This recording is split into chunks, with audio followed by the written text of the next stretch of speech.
Yes, ladies and gentlemen, we are back. Yes, thank you. Thank you. Round of applause. Round of applause. Thank you very much. Thank you. Thank you. Yeah. I'm a little self-congratulatory. What do you want? Okay. Now, today has been a bit of a hectic day. This is the second show I'm doing today. My first show was the sports report on the SJP files. Now, I was supposed to do two, breakdowns of parts 4 and part 5 today, and then I was going to do part 6 and the epilogue tomorrow. Probably not going to be able to do part 6 today, or I may just do it all at once in this one particular show, but I feel like that's too much shit to handle in to do an hour, because I'm exhausted. I've had a headache all day long. I had a migraine all day long. Today is fucking sucked from start to finish. But with that being said, as much as I love this movie, and I really do, doing 3 shows in one day has completely tired me out. So I'll see if I can get to doing part 6 tonight. I'm not 100% sure if I'm going to be able to do part 5, not part 6. Part 5 tonight, and then 6 and the epilogue tomorrow. We'll see. But right now, we are doing part 4, Change Engine of Zack Snyder's Justice League. Where we left off, Desaad just, told Steppenwolf to go interrogate the prisoners. We start up in part 4. Like I said, Change Machine. We have Commissioner Jim Gordon standing next to the bat signal, waiting for Batman. Batman shows up on a giant, gargoyle. If you've seen the Batman television series or any of the Batman movies, you know what this scene is. It's a Batman shows up, just appears out of fucking nowhere, drops down, and then Wonder Woman and Flash. Well, Wonder Woman's already there, and Flash swoops in, speeds in. And then we get our 3 conversations. We got Jim Gordon. We get our conversation, our group conversation. We have Jim Gordon asking how many, super people are there in the world. He shows the Batman-like sketch that we got from the initial scene. Also, we get, as the scene's going on, as they're talking, we get Victor Stone popping in. We get a smile from Diana, and then we do get a big miss from this scene. This is part of the scene where, if you saw the theatrical cut, this is the part of the scene where Diana smiles at Victor for coming in, and you get that weird look from Flash on the side, Flash about to he's crying. He's it's so weird. It's kind of creepy. It's a little creepy. And this movie, like I said, in part 3, this movie does so much more for those 2 guys. And then as Commissioner Gordon, as Cyborg triangulates the locations of all the people that have been kidnapped, Jim Gordon turns away to look at Gotham Harbor, and then when he turns back, everybody but the Flash disappears. This is actually a funny scene. This was a funny scene in the theatrical cut. This is a funny scene in the trailer. It's a funny scene now, when Flash is the only person standing there, and then he was like, okay, they all just kind of disappeared. They all did the Batman thing. They all disappeared, and that's rude. So Flash blinks out, speeds away, and then we get the first big fight scene between the Justice League and Steppenwolf, and 4 members of the Justice League. Arthur Curry shows up at the end of this scene. This scene is very, very similar to the Justice League theatrical cut scene. There are a couple big differences, though. One of the differences being you don't have the Barry Allen, I've never really done battle scene. I've just kind of pushed people and run away. And then you have Bruce, Batman, telling, him that you just save one person, save one person, save one person. Now, I didn't hate that scene, but I watch this scene now, and I like Zack Snyder's version of this scene better. You know, Barry's the most Barry's not the most inexperienced member. Victor's the most inexperienced member, but Victor is totally about saving his dad, and Cyborg and Barry, he's kind of like the one who's the most nervous, but he's still all about this. There's no moment where he's like too terrified to act. He's completely in on this. They cross the bridge. They have a conversation. They cross the bridge. The part where, you know, Victor goes up to Batman and said, "I thought you were a myth. I thought you didn't think you were real." Victor comes back in. Batman responds same way in the trailer. I'm real. I'm real when it's necessary. You have Steppenwolf interrogating the prisoners with the little spider thing on people's heads. And then we have our core team kind of planning how to, you know, surprise him and surround him. And while Steppenwolf is interrogating, I think that's the janitor. He's interrogating the janitor, and then right where he's about to kill the janitor, Steppenwolf, you know, Silas speaks up for the janitor, telling him he has no idea where it is. And right before Steppenwolf essentially sicks his little spider thing on Silas, Cyborg saves his dad, hits him with the, I don't know if that's a sonic cannon. I think it's the sonic cannon from, you know, Justice League and from like the cartoons. And Cyborg saves his dad, crushes the spider thing, and then Wonder Woman jumps in, kills one of the parademons, and Steppenwolf, you know, recognizes her as an Amazonian, but not a normal Amazonian, something stronger. You get the stare down. He's looking for his axe. She's looking right at him, pretty much daring him. Go ahead, take it. Go ahead, take it. He reaches, and she goes at him, pretty much puts him through a wall. And we get the first real fight between Wonder Woman and Steppenwolf, as Wonder Woman is kind of killing the parademons. Steppenwolf jumps out from the hole she put him in through the wall, and he essentially challenges Diana. He says, "This one is mine," and Diana responds, "I belong to no one." Okay, scene.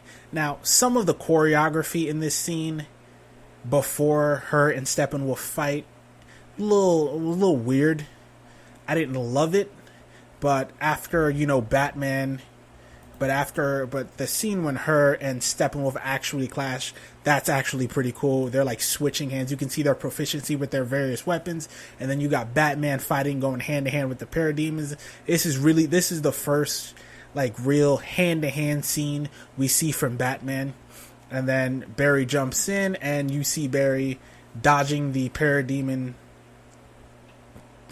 bullets, and then pushes him into a wall. And then you have Barry look at Batman. Batman tells Barry what to do, like get these people the hell out of here. And then Batman is essentially getting his ass kicked by one of the parademons, and Barry and Cyborg start getting the hostages the hell out of there.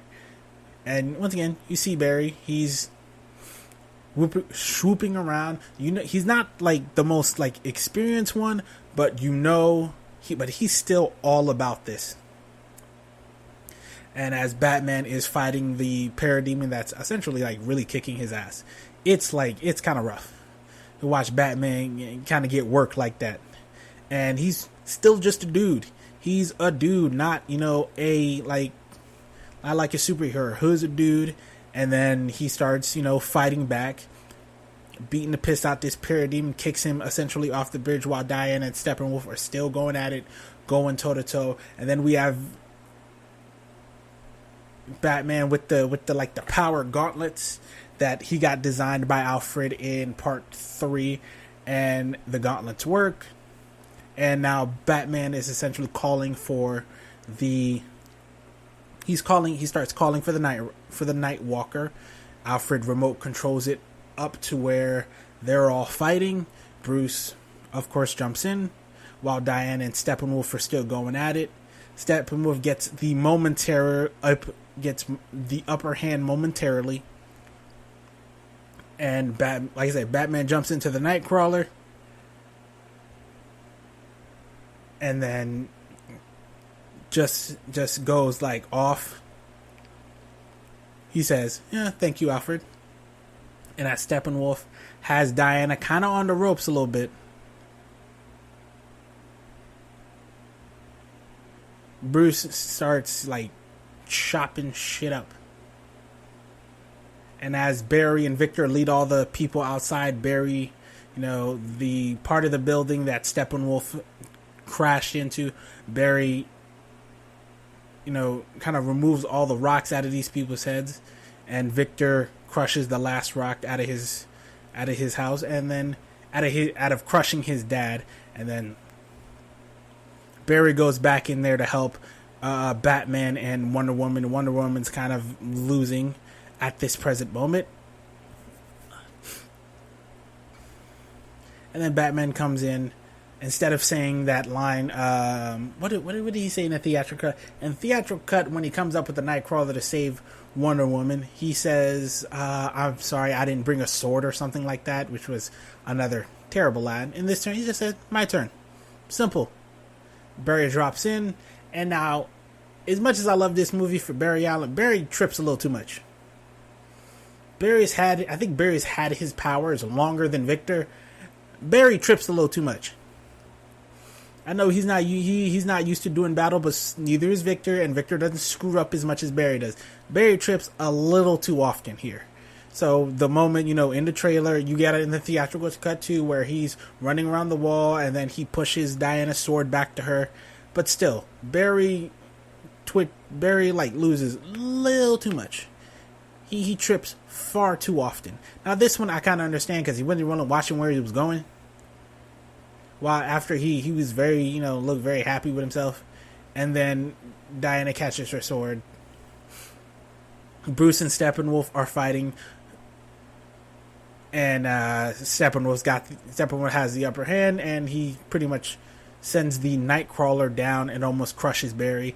And this is part of the movie I love. You didn't have that awkward scene when Barry, pushes Diana the other way and lands on her. What the fuck was that? That was terrible. That was a terrible scene. Then I hated that scene in the movie. Then I was really hoping that scene wasn't one of Zack's scenes, and I'm so glad it isn't. I am so fantastically glad that scene was not one of Zack Snyder's scenes. It boggles my mind how that scene happens. Barry goes, Steppenwolf and Diana meet up again. Diana hits him with the shockwave from the gauntlets, and in the theatrical cut, Steppenwolf gets pushed back, but it doesn't look like it affects him much. He gets pushed back, but it doesn't look like it affects him. In this one, it hurts a hell of a lot more. He gets hit hard, bounces off the wall of the tunnel. Barry gets shot, messes up one of his legs. Diana saves him when she kills the parademons, and then Bruce saves Diana. With most of this part of the scene is totally in the Justice League, is mostly in the theatrical cut. Most of this half of the scene is pretty much in the theatrical cut, pretty much the same. Cyborg drops back down, jumps into the Nightcrawler. Once again, still in the movie. I think dialogue's slightly different, but it's still in the movie. Still essentially completely the same. Very much enjoyed this scene. I enjoyed it very, very much. It's one of, if not my favorite scene. It's not my favorite scene in this movie. Okay, it's one of my favorite scenes in the movie. Cyborg says, "Relax, Alfred. I'll take it from here." And Alfred's like, "Do I know you? Do I know you?" Starts shooting a Gatling gun at Steppenwolf, and then hits Steppenwolf with a couple of rockets. The first one he cuts in half, essentially. Second one grabs out of midair, and he doesn't give the primitive weapons line. He just grabs it, hits it, and then boom tubes away. Grabs it, throws it into the wall, boom tubes away. To tunnel collapse. Gotham Harbor comes flooding in, and you get this really cool visual of Arthur Curry, Aquaman, in the water. He's like he's managed to track them down. He's swim back in, and as they're flooding in, Diana grabs her shield, her sword, and about to hit the Nightcrawler, while Arthur essentially jumps out of the water and creates basically a barrier to momentarily stop the water and give them a chance to escape without drowning.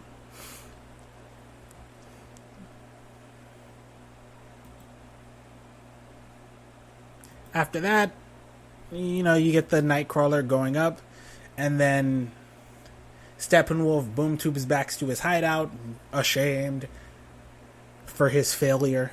And then and the mother boxes start, stirring, and they show Steppenwolf a vision of the anti-life equation. And Steppenwolf's kind of like transported to the place on Earth where Darkseid discovered the anti-life equation in the history scene. Steppenwolf buries his axe away, same way Darkseid buried his staff in the ground. We have no idea where this place actually is. We know it's on Earth, we just don't know where on Earth. This could be 100 different places on this planet. This could be 1,000 different places on this planet. Steppenwolf discovers anti-life, and he's essentially ready to call Darkseid. He's like, this is the thing that's going to get Darkseid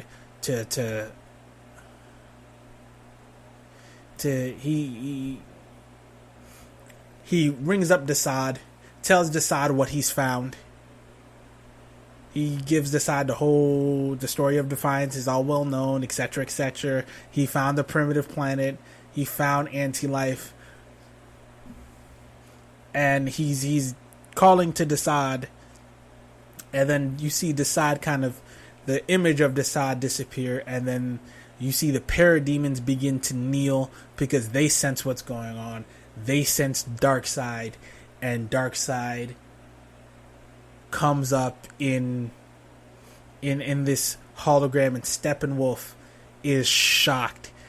He's in awe of his god, essentially. He essentially falls to his knees and prostrates himself before his lord, taking away his armor. And this is like our real first scene of Darkseid talking. And Darkseid asks him, Did you really find the anti-life equation? Steppenwolf said, yes, the lost world is Earth. Anti-life is here. And Darkseid tells him, if it's redemption you seek, find the third box, seek, perform the unity, scorch the planet, and I will come to Earth. And Steppenwolf is like, oh my god, he's coming to Earth. Oh my god, he's coming to Earth. And Darkseid is like, I've burned 100,000 worlds. I will bask in the glow of anti-life, and all of existence will be, or shall be, mine. And Steppenwolf grunts, and he says, it shall be done, my master. It shall be so, my master. Essentially prostrates himself, and we cut back. Bruce brings the team to the essential, like, his hangar. Not the Batcave, because it's not the Batcave in this movie. It's the hangar. And you get the scene that's going to pay off later when Bruce says he talks to the troop carrier, and the troop carrier has a software problem, not a hardware problem. Bruce has been trying to fix this damn near half the movie, and he still can't get it done. We get the scene in the movie where instead of them kind of arguing about whether or not to bring, or whether or not, or what the mother box actually does, in this movie they argue. In the theatrical cut, they argue about, you hear what the mother box actually does, and then you get that argument about whether or not they should bring Superman back. In this movie, there's no real argument here. At this point in time, it's not about whether or not there's not an argument. They all know they need Superman to win this fight.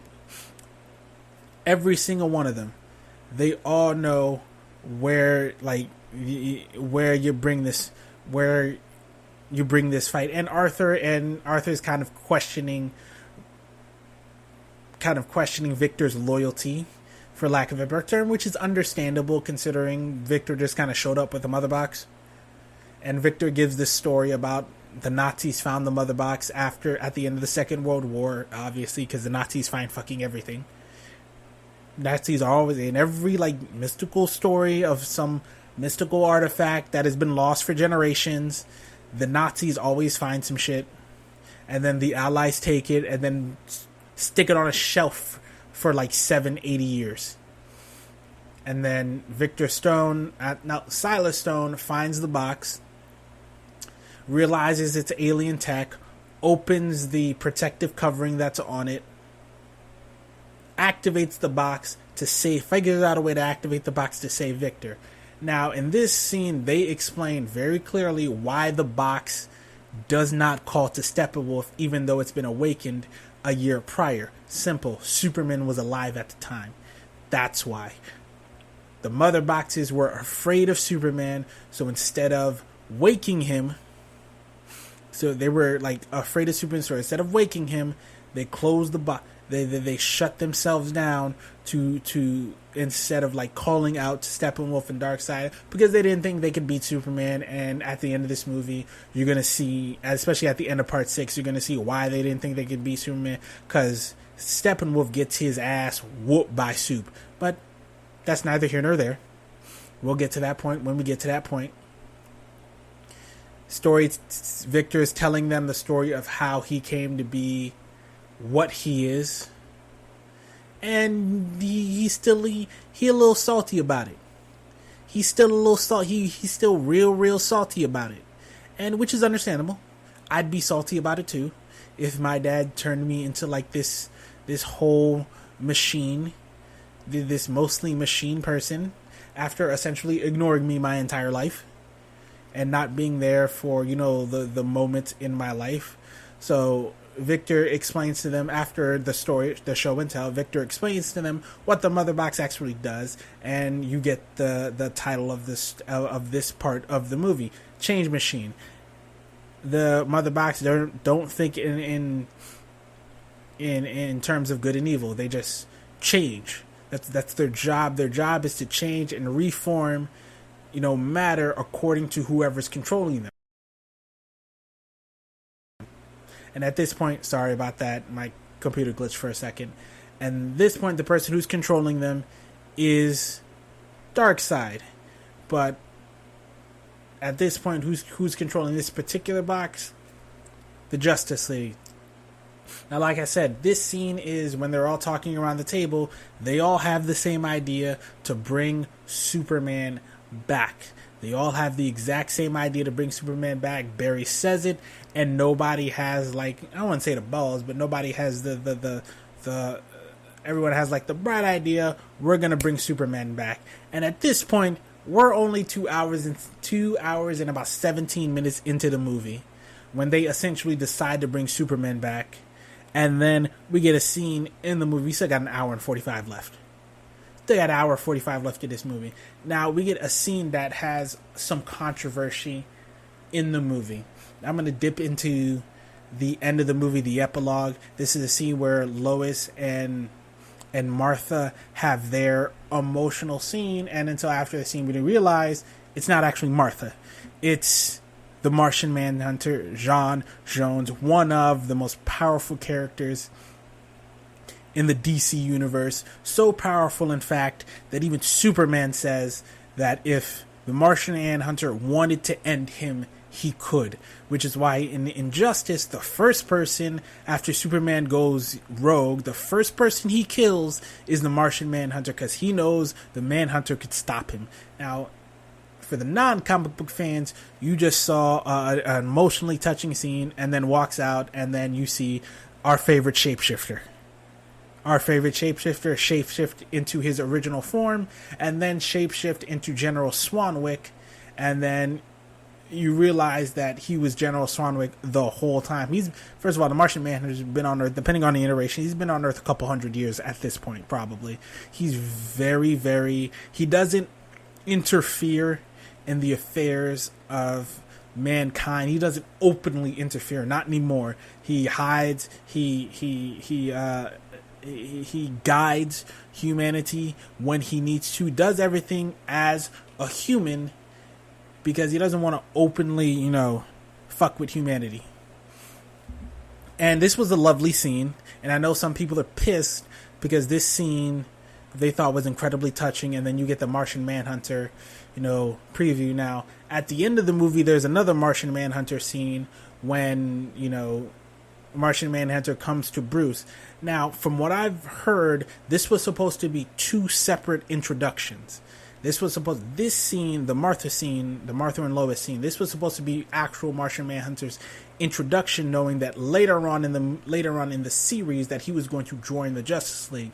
The second one at Bruce's essential lake house, at Bruce's place at the end of the movie, that one was actually supposed to be John Stewart, the Green Lantern that, if you're like 30 and under, that's the Green Lantern you grew up with. If you're like under 30, that's the Green Lantern you grew up with. The Green Lantern you saw in Justice League and Justice League Unlimited, and who made cameos on like Static Shock and all those, and Batman Beyond and all those shows.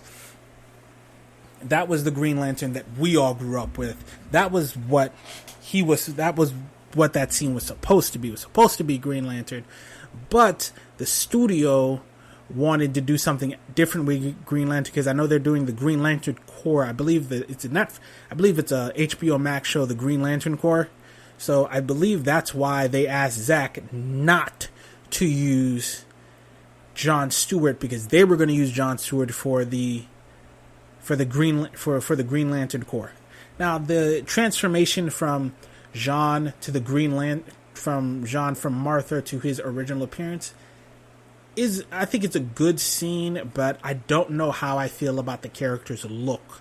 Not quite yet. I feel like the CGI is a little shoddy there. A little bit. I don't love the way he looks. I don't hate it, but I don't particularly love it. But when he transforms from his original form to Swanwick, that I loved. That I was totally in on. And we cut to, after that, them officially deciding to go get Superman, and then they're exhuming Superman's grave, and you get Barry and Arthur exhuming the Man of Steel grave, and Superman exhuming essentially Superman's grave, and and they're talking, and they both go, we could both do this in a nanosecond, and Cyborg says, I know. And they're just taking extra care because they're not 100% sure that this is the right thing to do. But they're still going to do it. They're just kind of thinking it over. And Aquaman, and then we get a scene with Aquaman and Wonder Woman talking. Aquaman's not exactly fond of his own people, which is cool. Good for him. And after that, you get them bringing Superman back to the Kryptonian ship to be reborn by the Mother Box. Alright, sorry about that. Dipped a little bit into part 5 with the grave scene. So we're going to take a step back, cut off right here. This is part 4 of Zack Snyder's Justice League review. Change Machine, not Change Engine. Change Machine. I am your host, SJP, and this is the SJP Files Movie Edition. Yes. Thank you very much. Thank you. It's nothing. See ya.